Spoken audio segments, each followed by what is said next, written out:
Today I'm going to be showing you how to grow microgreens. Now, one of the reasons why you should be growing microgreens is because you can grow them in a really small area. For instance, I have 4 trays, these are 10 by 20 trays, and I have a shelf in my office that's used to grow things indoors. So I have lights on each of the shelves and I have 4 shelves. So I could do 16 trays of microgreens all at once, but you wouldn't even have to do that. I mean, you can do 1 or 2 at a time. It doesn't matter. They take very little electricity as far as the kind of lights you need. You can use really cheap LED lights, and I've done some comparisons on months when I use the LED lights for about 16 hours per day, and I can't tell a difference in my electricity costs. They really barely take up any electricity. So another reason you want to grow microgreens is because they contain up to 40 times more nutrients than the full-grown plant. One of the best ones for that is broccoli. So imagine how much room you would need to grow 40 plants of just broccoli. Well, in 1 microgreen tray, you're going to be getting the same nutrition as if you consumed 40 full heads of broccoli, which no one's going to do. Another thing that's great about microgreens is you can supplement your animal feed. For instance, chickens, rabbits, you can grow wheatgrass for your rabbits, and it's pretty much the same as alfalfa or Timothy hay. So you can, save money and not have to buy as much at the store and just have microgreens going all the time. I think my favorite of the ones we're going to be doing today are the black oil sunflower. They make the best microgreens. They taste real nutty, they're real mild. Another one we're going to be doing today is peas. These are dun peas, which is kind of like a cover crop, but you can use any kind of peas. We're going to be doing broccoli and arugula. Now, I want to mention where you can get seeds. You can use regular seeds from a seed packet, but you need to have enough to fill a tray. But I like to get them in bulk from Sprout House or True Leaf Market.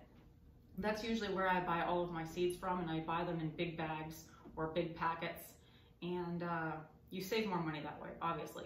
But of course, if you saved your own seeds from like last year, let's say the sunflower seeds I saved from last year, I could use those as microgreens as well. Another awesome thing about microgreens is you're essentially creating hundreds of little seedlings.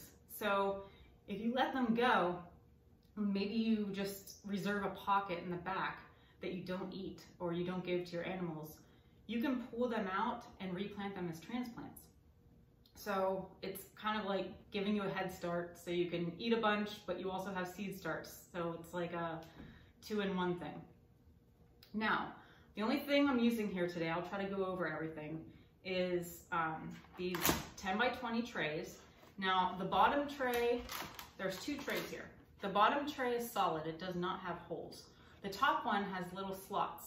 So you want to put your cocoa coir or whatever other medium you're using to grow microgreens. They'll grow in almost everything, but this is my favorite. You want to put the top slotted tray on top and then put your cocoa coir in that, because you're going to be watering from underneath when it's time to be watering. And then, so you'll need a solid, a slotted, and then you'll also need 1 solid for each of these.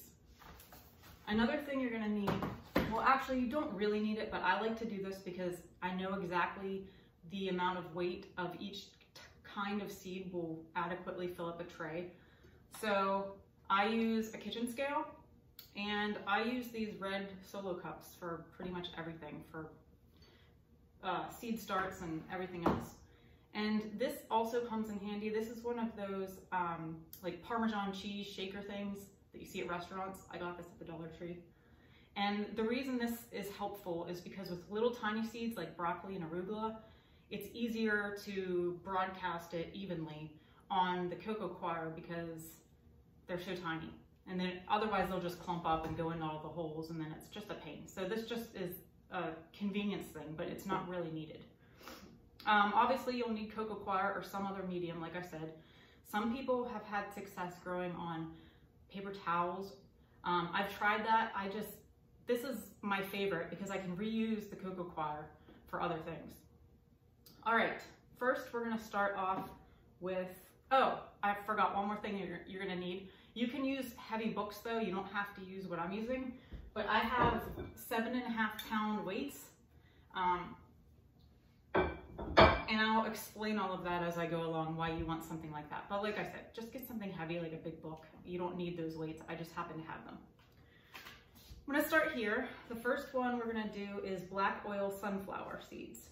Now, for sunflower seeds, you need to soak them for 12 hours, pre-soak, and they tend to float to the top. So I use a fermentation weight to push them down to keep them submerged.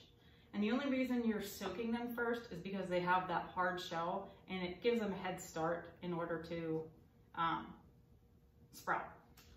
All right, so with these, I just go along, and these are pretty wet.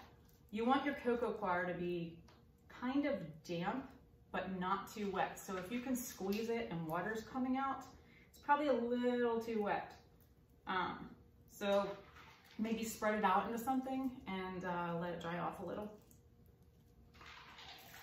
I like to do all of my microgreens very, very tight, and it's not gonna hurt them. They'll come up fine. You don't need to worry about spacing or anything with microgreens.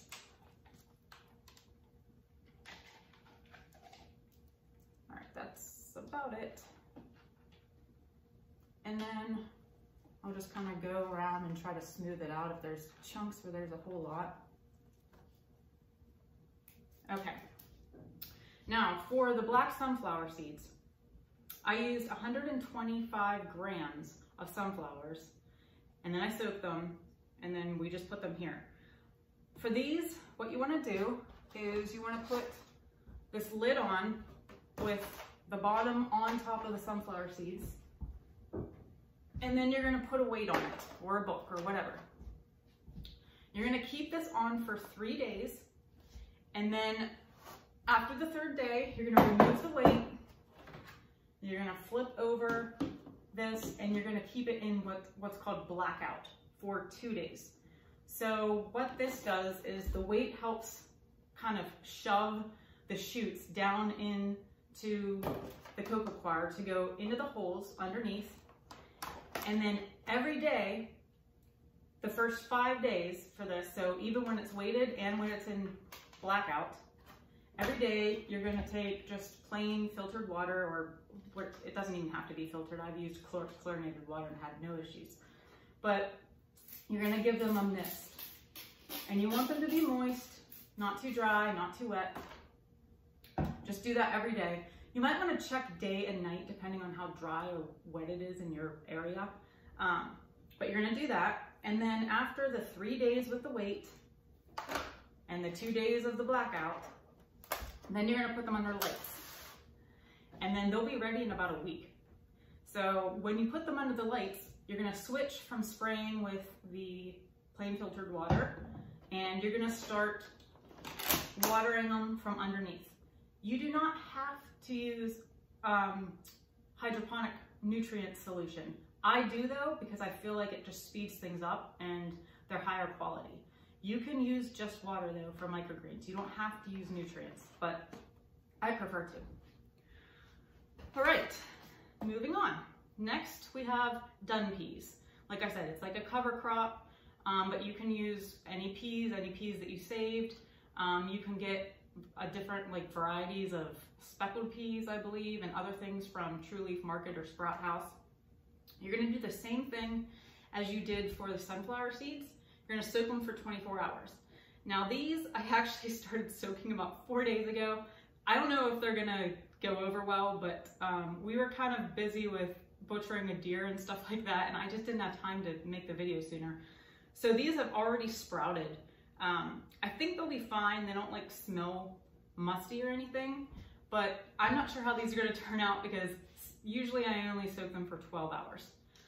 So for the peas, I typically use 250 grams to fully fill up a tray, but I ran out. So we're only using 125 grams today. So these ones are gonna be a little more sparse than the sunflower seeds and that's fine. I mean, I'm gonna use them.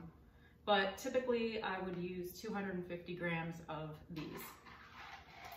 Now with these peas, you're gonna have them with a weight on the tray for 3 days. So they're similar to the sunflower seeds, but you're only gonna have them in blackout for 1 day. And then after that, you put them under the lights. Now I want to remind you that if it's warm enough in your climate, you can put these on a table outside and have the sunlight hit them.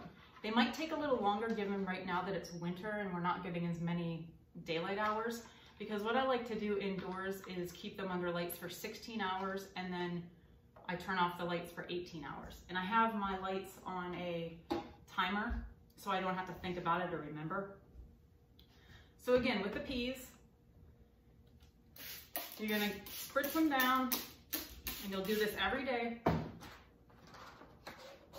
Put on a top tray, put on a weight, keep them under weights for 3 days, then flip the tray over, keep them in blackout for 1 day, and put them under the lights.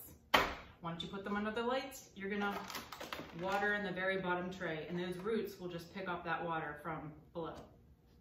All right, the next one we're gonna do is broccoli. Broccoli does not need to be pre-soaked.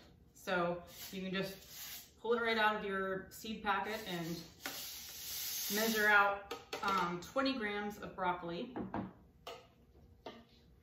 I'm gonna put it in this thing. With broccoli and arugula, I like to give the cocoa coir a pre-spray just because it helps the seeds kind of stick there a little better and not go all over the place. All right, so 20 grams of broccoli seeds, and just kind of do your best to evenly distribute them.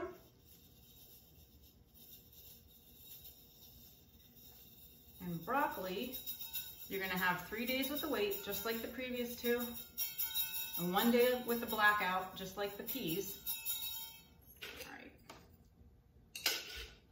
All right. And these will be ready in about 11 to 16 days. And I'm gonna do a part 2 video where I show you updates along the way to show you what it looks like when you remove the weight, what it looks like after you take them out of blackout, what it looks like when they're ready. So that'll be in a separate video. All right, so broccoli, 3 days with the weight, 1 day in blackout. Oh, I'm glad this happened so I could explain. When you are taking up the tray to spray, make sure the broccoli and the arugula does this. They stick to the top. So you want to kind of shove them back down onto the tray. Usually once they start getting established, they stop sticking anyway, so it's not a big deal. All right, yes. 3 days with weight, 1 day with blackout, no soaking. The last one we're doing is arugula. Arugula, I use 20 grams, same as the broccoli. I'll use this Parmesan cheese shaker thing.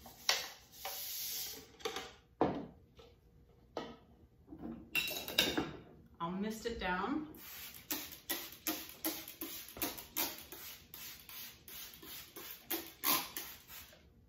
And then we'll just broadcast the seeds on here.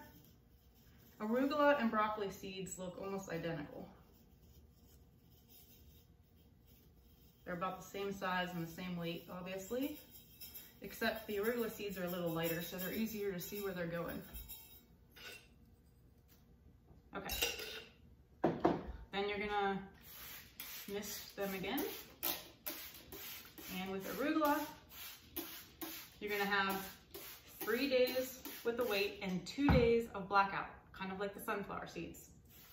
And these will be ready in 11 to 13 days.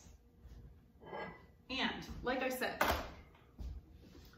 all of these, if you want, you can just keep a little corner or a little spot that you don't eat or give to your animals and pull them out by the roots and then transplant them, and you can grow full plants with those if you want. So it kind of saves you a step if you're going to be planting any of these things. Do a tray of microgreens, save some of them, and it just makes it easier on you. And I have done that and it works. So I guess that's it, guys. Stay tuned in a few days or maybe a week or so, probably 5 days to a week. I'll do some updates on the progress of these, and then I'll come back and show you what they look like when they're all ready. All right, thanks.